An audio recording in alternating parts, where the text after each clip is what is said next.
Well, it's great to be here in our capstone conversation, wrapping up the day on, we're wrapping up the Global Energy Forum after 2 days of powerful programming with a very special feature speaker to cover and reflect on some of the lessons and global issues that we tackled. I'm honored to be joined here with the U.S. Deputy Secretary of Energy, James Danley. Deputy Secretary, welcome. Thank you very much. Uh, the thesis of the Global Energy Forum is that we have a very energy security approach to thinking about the world, Mhm. and that energy shapes geopolitics, and geopolitics shape energy. They go hand in hand, and they mutually affect each other. Um, and obviously, we watched a transformation in how U.S. energy policy is being viewed. And I want to connect a through line and how energy dominance at home translates to American leadership abroad. I'm interested in your thoughts on that. So that basic premise, of course, is completely true. I doubt anybody at this point would argue with it. The to geostrategic leadership in this day and age has to involve energy leadership. They're absolutely joined at the hip. When you look at the agenda of the administration, the president has a vision of energy dominance. That has multiple dimensions to it. It means that we follow policies that ensure that we're not subject to, or our energy supply is not subject to the interruptions of competitor nations, that we have affordable, reliable, secure energy in abundance here in America, that the process of ensuring through both policy and moral suasion internationally is always to strengthen our ties with our allies, make sure that we have prosperity and peace as broadly as we can, and to ensure that we can share the abundance that America has with the world on commercially viable terms that make everybody more prosperous. And the objective of energy dominance has already been seen, or the benefit has already been seen. We are relatively insulated from some of the price effects of the recent scarcity. And that is in part because America is a huge energy producer and we have a vast treasure of resources within our borders and in the entire Western Hemisphere. And so the objective is to ensure that we meet all of the demand domestically and for our partners abroad as much as we're able to. And so we're constantly engaging on that. It strikes me as a really prudent point. Obviously, U.S. LNG exports growing vastly over the last Oh decade. yeah, and I mean they're doubling and they're going to double again. And one of the things that's nice is that I my previous role in government, I was at the Federal Energy Regulatory Commission, and when I first got there as the general counsel, I was doing pre-filing meetings for some of the LNG terminals that now, as deputy secretary, I'm reviewing their export permits for. So I've watched the entire life cycle of these facilities, which were a complete game changer, right? We went from being a net importer to now being a truly vast exporter of LNG, and it's only going to increase over time. And these are geostrategic assets that change the landscape of energy across the world. And I always tell people, look, you have a lot of choices where you can get your LNG. America is a great counterparty. If nothing else, the great thing about America is we have the rule of law. And if you have a commercial dispute, you can go to a court in Delaware, and if you have the right of the argument, you will win, right? That is very reassuring. So this is a pretty educated community, but let's assume some viewers online are maybe not as aware of the scale. I think when we talk about geopolitics, we talk about energy. I think the energy conversation is often misunderstood for two reasons. Hmm. One's a temporal element. You talked about doubling U.S. LNG by 2030. Hmm. The other is scale. What does 300 billion cubic meters of gas mean to the world, the global Oh, community? what does it mean? It means everything from lowering prices in developed countries that are facing price shock because of scarcity. We saw this with the Europeans when they had to skate through a very bad winter in Germany by telling people that they couldn't heat their hallways of their apartment buildings, right? I mean that is the sort of thing that America stepped up and provided LNG. So there's those price effects that it can help. It also can stand up industries in developing countries because that primary energy source is something America has in abundance, and we can sell at really, really reasonable prices, sending cargoes across the world and completely reshaping the economies of countries that are developing. It is a game changer for everyone. Now, if you're asking me how many houses can it heat, I don't know that number off the top of my head. The answer is somewhere between a lot and a lot. But this is a fundamental primary input, and it's not merely for. I've noticed that people often think about gas as being for generators, and I think that's in part because the conversation about energy has been shifting more and more to electric gen, right? And in fact, of course, LNG is an industrial feedstock, a source for primary heat. It has all manner of applications, and it's fundamental to any developing or any economy that wants to have further economic development. Well, I had a conversation, a similar conversation with Ben Black and Mike Mm, Sapel from hmm Venture Global yesterday, and we are talking a lot about infrastructure. And I find that these energy forums increasingly transform into energy and infrastructure forums because you Yeah, don't just talk about the commodity, you talk about the hardware and of the build, course. what we Yeah. need to build out, right? And that's a power and gas play. It's hmm molecules and electrons. But I want to bring that to the European conversation since we already kind of covered that a little bit, Yep. which is, we've seen Europe build fast Oh after yeah. Russia's Oh yeah. Yeah. invasion Yeah. in Yeah. 2022 of Yeah. Ukraine, what Germany did. Oh, it was remarkable. I don't remember the exact length of time, but they foreshortened the review period for LNG import to, I think it was weeks or something like that, wasn't it? I mean, really, really rapid. Without being too critical, the Europeans had followed some pretty bad energy policy for a while. Between the I would say overly optimistic net zero goals that they set for themselves, the purposeful destruction of a lot of baseload gen, especially nuclear in Germany, and on top of that, having exposure to the extent that they did to Russian action, reality has dawned more and more, and you saw that with the recognition that LNG was required for Germany in particular. Now that's not true across the board in Europe, right? Several years ago, we had the treat of seeing the Poles order AP1000s, and they had a very different, clear-eyed view of what they wanted their energy policy to be, and so you can't malign the entirety of Europe for this, but they had followed bad policies, and I think reality is dawning at this point that they really do need to have secure energy sources. Well, for whatever reason, if you think about where Europe's headed now, hmm they're about to fully wean themselves from Russian supply. hmm And so, they have a need case, and the US is a huge part of filling that need case. Yes. If you are thinking about European energy policy, where do you build energy security from here? What is the policy landscape that should exist, not has existed? And what's the role the United States has in that framework? I mean, the number one, I'm going to repeat what I said before: peace and prosperity, mutually beneficial commercial arrangements between countries. The main thing that we can do is share American abundance on commercially reasonable terms to everybody in Europe that will take it. In fact, I mean, to show you how much the conversation has shifted, I was in Europe, gosh, don't remember when this was, 4 or 5 years ago when I was a commissioner. And we were talking about the exposure of the ratepayers to gas prices. And I said, look, we are ready to supply you in abundance. You just have to sign an offtake agreement. And the response back then was, well, we're not going to be burning gas in 5 or 6 years, so we can't really sign a 15-year offtake, right? That is not true. That was never going to happen. It's required. You can't just wean yourself off of a fundamental commodity like that quickly. And now there is real commercial potential there, and part of what we do for our kind of diplomatic efforts at the DOE is connect people and try to foster as many of those conversations as possible. So the number one thing we can do is encourage America or American companies to do as much as they can in Europe. And we have continuous diplomatic engagements to try to encourage good energy policy, right? And going over to another country and offering your help, thoughts, and assistance is should be done gently and deliberately and with a real attempt to assist. But more and more there is open-mindedness. I'm glad you raised nuclear in the conversation too, hmm because in the AP1000s, I had the pleasure of obviously working with the U.S. Department of Energy and PTEC, our partnership that we hmm do in the Partnership for Transatlantic Energy Cooperation.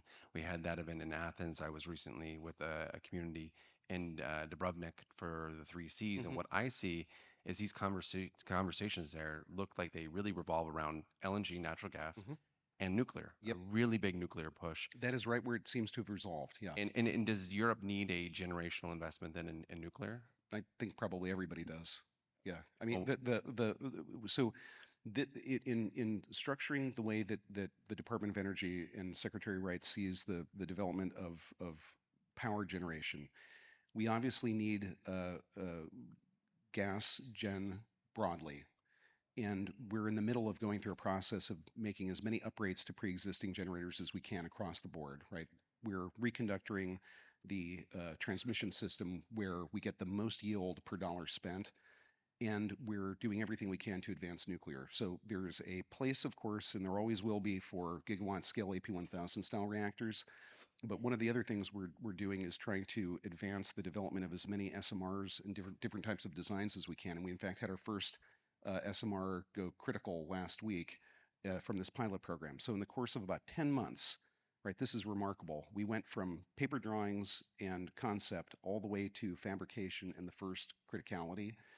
All of this was as a result of President Trump's executive orders on nuclear, saying you're going to move ahead and get this done quickly. And the great benefit of this is that we're going to have a multiplicity of different designs when all is said and done. Different nameplate capacities, different fuels, fuel cycles, different operating characteristics, and we're going to let the market determine which ones win and which lose. They're going to find their niches properly, and all of that is going to be nuclear technology that we can send overseas, and hopefully, just like with our LNG that we export the nuclear technology and strengthen our partnerships. So these are the kind of conversations that I like to invest in when we have the Global Energy Forum. I'll be honest, this week and this conversation have really been quite suffocated by the current crisis. Mhm. And so I want to shift our attention a little bit to the Middle East. I know that you served two tours in Iraq, Mhm. and I think that you have a familiarity with the region in general and have done some travel out there in this administration. And so I'm curious your thoughts just on the status of the current crisis, what it means for American energy security. You talked about us being maybe a little bit on the tail of some of the effects globally, Mhm. which is a product of American ingenuity and energy abundance. Yep. How is the temperature within the administration about our surety on addressing this problem and this challenge? So we've taken as many actions as we can to blunt the effects of the price shock. The coordinated release from the various SPRs was conducted early on. It's still ongoing. We're trying to resolve the problem as quickly as we can, and we're in continuous contact with all of our friends and allies in the region. Um, the other thing too is that the disruption is necessarily going to be temporary because the old joke is that the cure to high prices is high prices, right? The economy adjusts to meet the demand that's not being satisfied. But it's interesting that you say you asked the question about the Middle East after having just spoken about how the discussion revolves now around not just energy but energy and infrastructure. The One of the obvious solutions to having these single points of failure is to invest in alternate infrastructure so that you can be assured that no single thing happens. It doesn't have to be a geopolitical struggle. It could be, an earthquake or something, right? You want to have diversified means by which to get energy where it needs to go. And I think that is certainly something that's being recognized, and there's infrastructure efforts in the region underway right now. And so I think ultimately that is going to be part of the longer term solution is everybody across the world realizes that they need to have as much of a robust set of inputs as they can. And to the extent to which they can supply their own needs, they should. And to the extent that they can have good counterparties like America, they should. And that will create a much greater stability going forward. So I talked about scale and the temporal element time Hmm. earlier, and I think that when we're discussing the current crisis and we're looking at these infrastructure projects, we actually had a pretty robust community of Middle East leaders Hmm. here in the last 2 days, including Sheikh Nawaf, the CEO of Kuwait Petroleum Hmm. Company, and we talked about specific infrastructure projects. Not all partners are in equal positions, right? You're watching the Saudis look at more east-west pipeline Yep. infrastructure. You're looking at UAE expanding their Yep. their exports through Fujairah. Yep. Yep. Kuwait, Qatar, in a much more difficult position just given their geography. The geography is less favorable there. Yeah. Do you see any specific projects or specific opportunities for the United States to collaborate on those infrastructure components? I mean, do you see is it Iraq? Is it Syria? Is it more Oh, to the Red Sea? I would love to do everything we can to help Iraq and Syria as much as we can. I know I'm seizing just on that one subject, those countries, but I'm not afraid to come they're back. So, both in they're both in a very difficult position, as I'm sure everybody is aware. The idea that Iraq, which has that abundance of oil and gas, could be in a position where they recently signed to get a floating LNG import terminal because they need to get natural gas from outside of their own country to power their gas generators. That's crazy, right? But those are the circumstances. And what's needed in both Iraq and Syria is stability and infrastructure built. And in both cases, we have had continuous diplomatic engagements on the subject, and we want to be as helpful in both cases as we can. So, and another part of the conversation that we had with these leaders is it's not just enough to build additional infrastructure. It also has to have resilience oh against the yeah, yeah, threats that are right. out there in the world. I think there's a risk, and I want to dig in on this, that some words are perceived as co-opted. And so this idea of resilient infrastructure, Hmm. being a FERC commissioner, Yeah. chairman, what does infrastructure resilience mean to you? There are multiple ways to answer this question. When you think about it for the transmission system, it means that if you have a single point failure, you are able to manage it when it occurs, right? Now, of course, if you have a widespread problem, that requires actually fixing things. And sure, there will be increased congestion for a period of time and people pay a little bit more, but the idea is to have redundancy in the transmission system. And that's built in both because we have this kind of legacy reticulated transmission network, right? That even though it looks kind of messy on a map, it's actually really good for resilience purposes. Is that you have a bunch of independent, abutting transmission owners with their own service territories, and they've all built their own systems, and they connect to each other.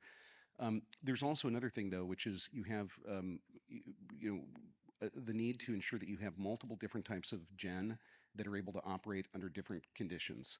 And so, with the exception perhaps of nuclear, we can look at Winter Storm Fern and the response that we had to that on the federal level.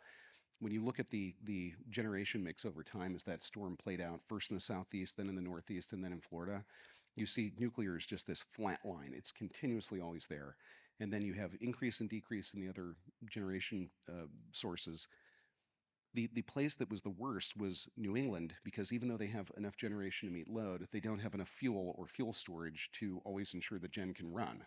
And so the resilience isn't even for electricity isn't merely the transmission system, the bulk electric system. It's also all of the inputs for all the generators to run because generators provide not just the real power but the ancillary services to keep the transmission system running.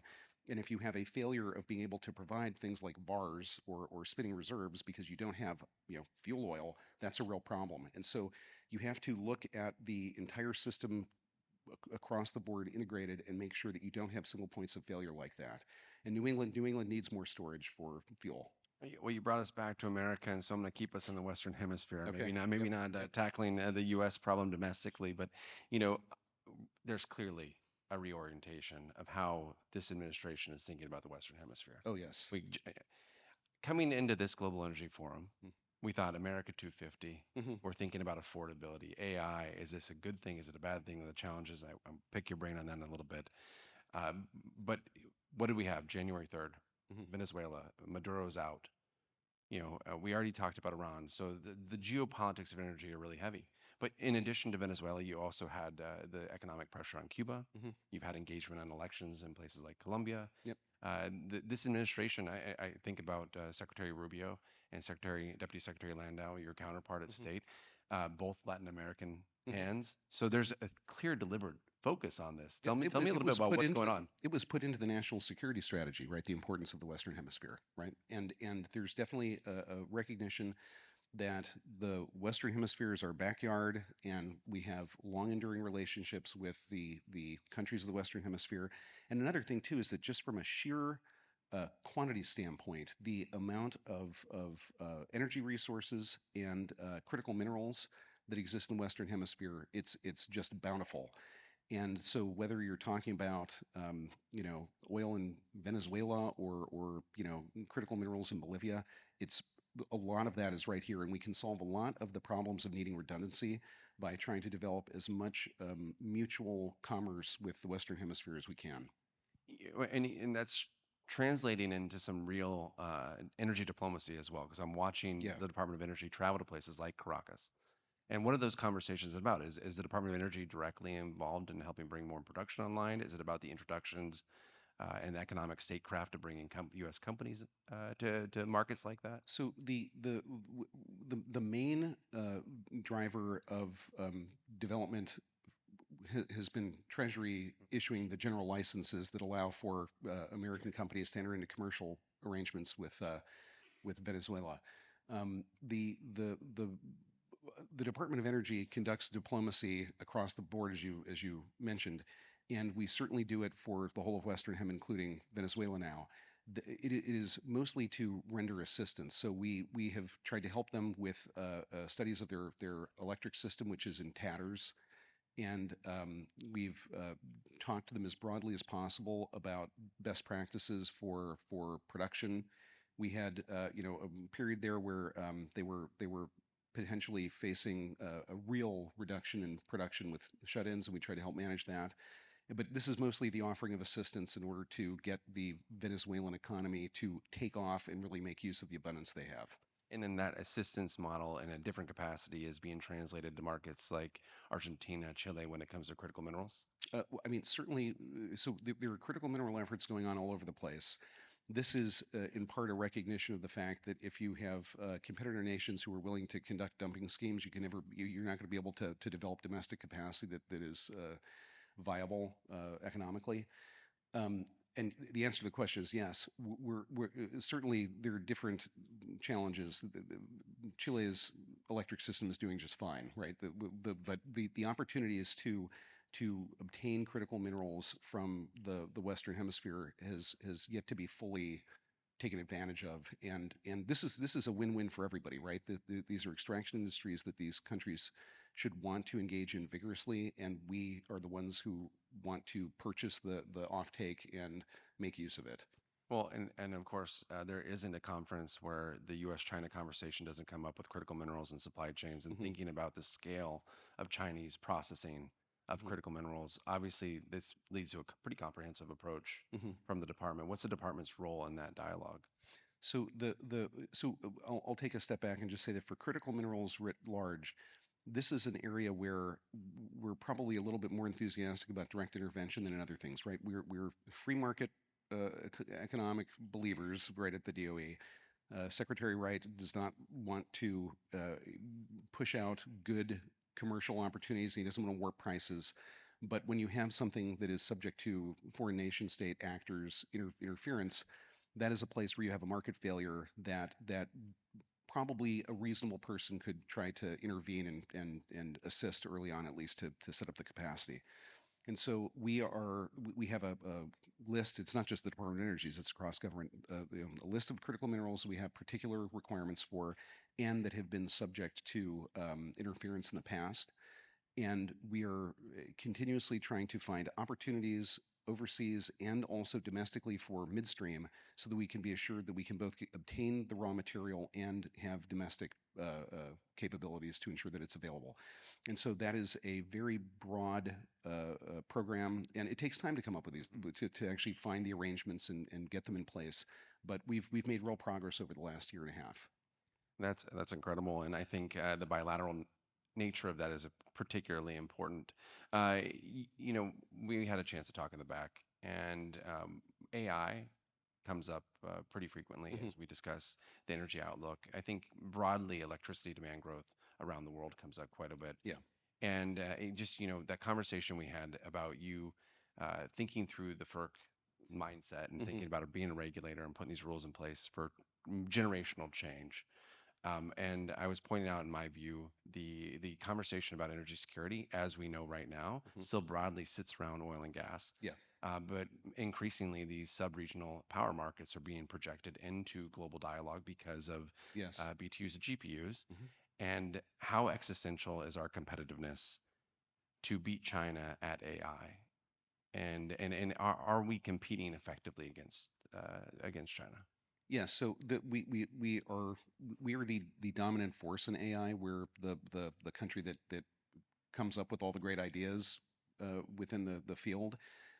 Our biggest problem is simply getting more power produced. That really is the main issue. And as I ran through earlier, the DOE has a bunch of different things it's doing, the reconductoring and uprates and building more gen, financing generation projects.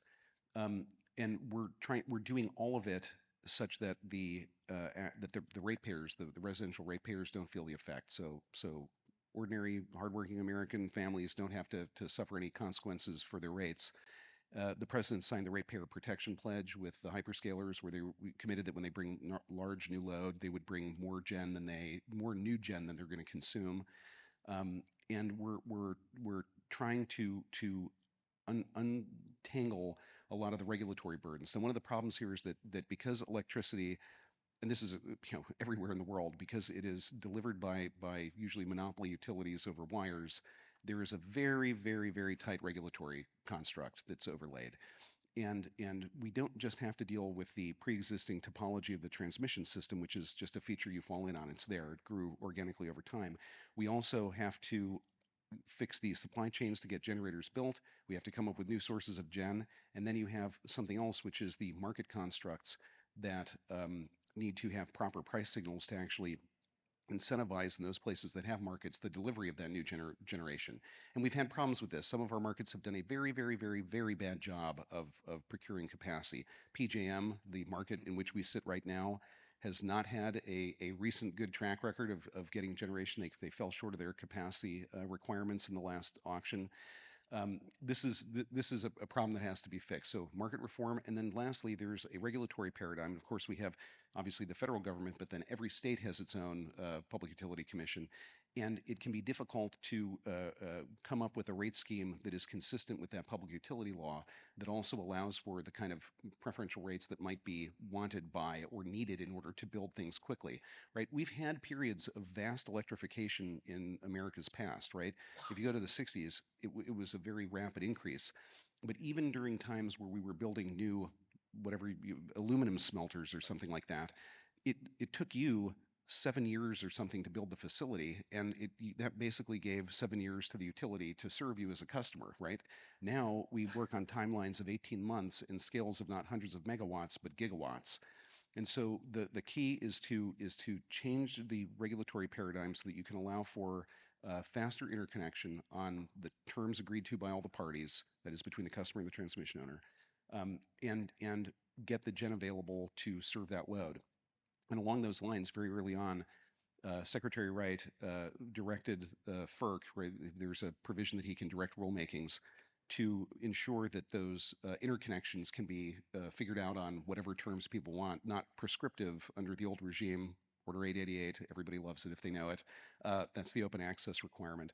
Uh, Not the prescriptive requirements for interconnection, but whatever people want to do is going to be fine. And FERC is in the middle of conducting the rulemaking. I have a feeling that Secretary Wright might have had some good counsel on how to advise FERC on making a couple rules here. We have very talented people in the Office of General Counsel. Yes. You've identified a national need, and we had a national need doesn't always just emanate a solution from DOE. And Mhm, we had six members of Congress here this mhm, time, four senators, Armstrong, Coons, and Heinrich included, mhm. and obviously permitting reform is a part of that conversation Oh yeah. too. And I you left me with the impression you might be a little bit optimistic about this getting across the finish line. I'm as optimistic as I've ever been. We have seen various permitting bills ricocheting around Capitol Hill over the last, I don't know how many years at this point, 5 or 6.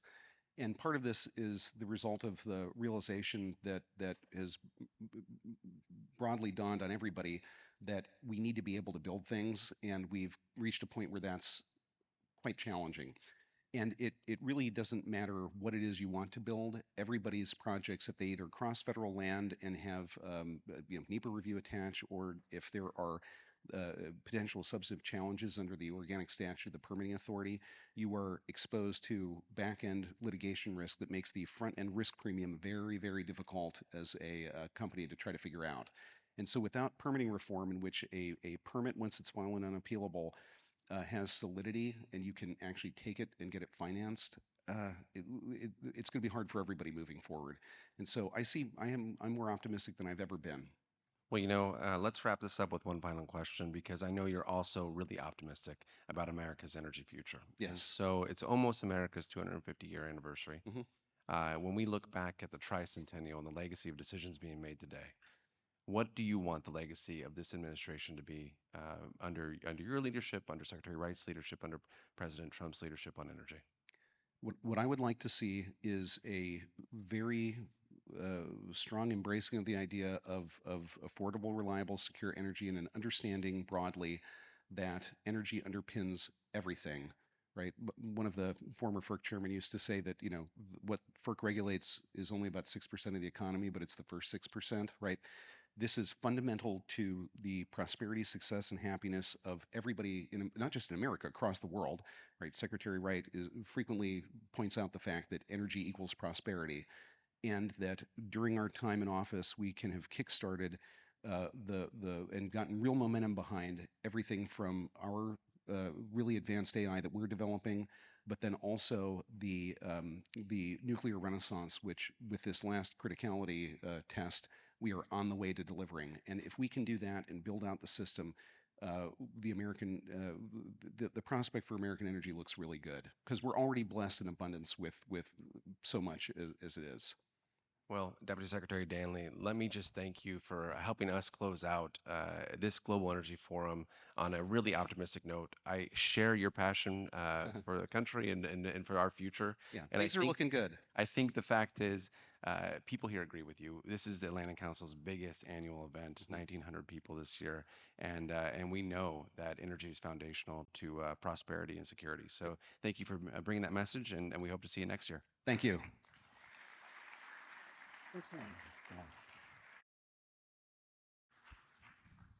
Ladies and gentlemen, this concludes programming here on the leadership stage. Please join us next door on the energy stage for closing ceremonies.